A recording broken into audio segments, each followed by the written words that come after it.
It was early September when I decided to drive down to Silver Bay Beach, a quiet stretch of coast about 2 hours from my home in Charleston, South Carolina. I'd heard about it from a coworker who said it was peaceful. No crowds, no loud tourists, just the sound of waves and gulls. I needed a break. My mind had been cluttered lately, and I thought a late summer evening by the ocean would help me clear my head. When I arrived, the sky was streaked with a dull orange glow, fading fast into gray as the sun slipped under the horizon. The beach was nearly empty except for a couple walking far down the shore. Their figures soon dissolved into the mist that rolled in from the water.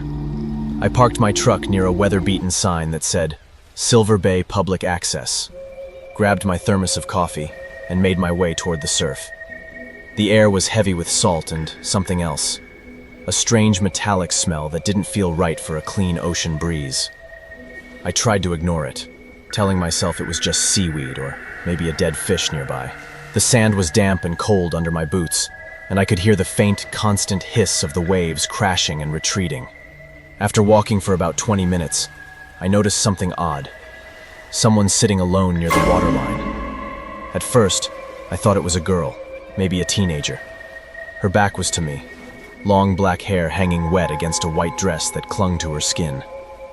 She was completely still, like a statue, staring out at the waves.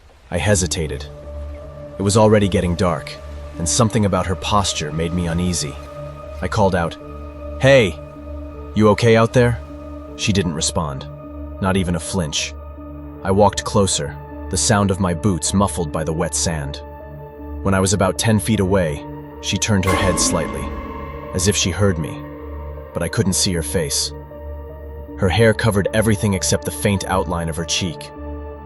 "Miss, do you need help?" I said again, softer this time. She finally stood up. Her movements were slow, unsteady, almost like she hadn't stood in a long time.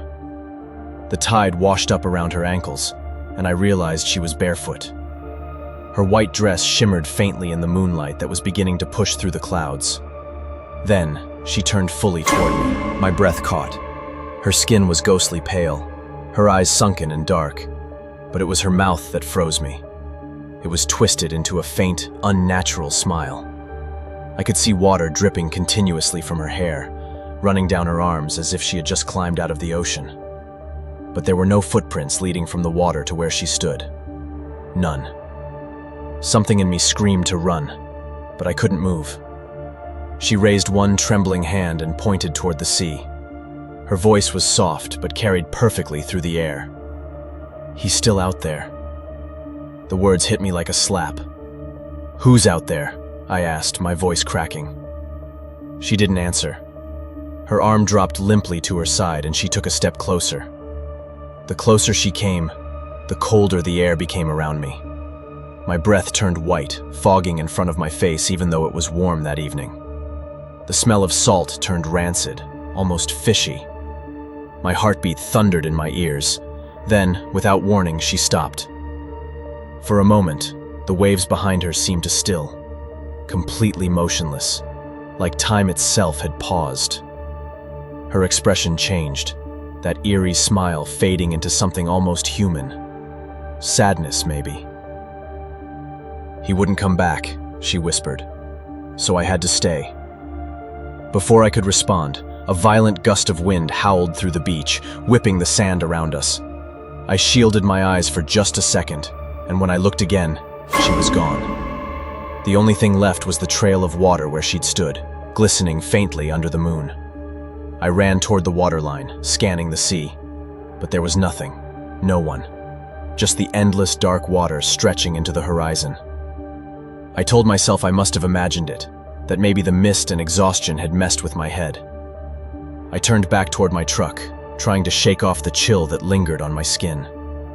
But halfway back, I noticed something that made my stomach drop. There were footprints in the sand now, wet ones.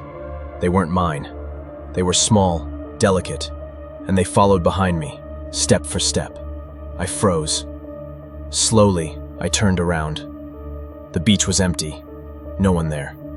Only the faint outline of the sea in the distance and the whisper of waves. That was enough for me. I sprinted the rest of the way to my truck, jumped in, and slammed the door.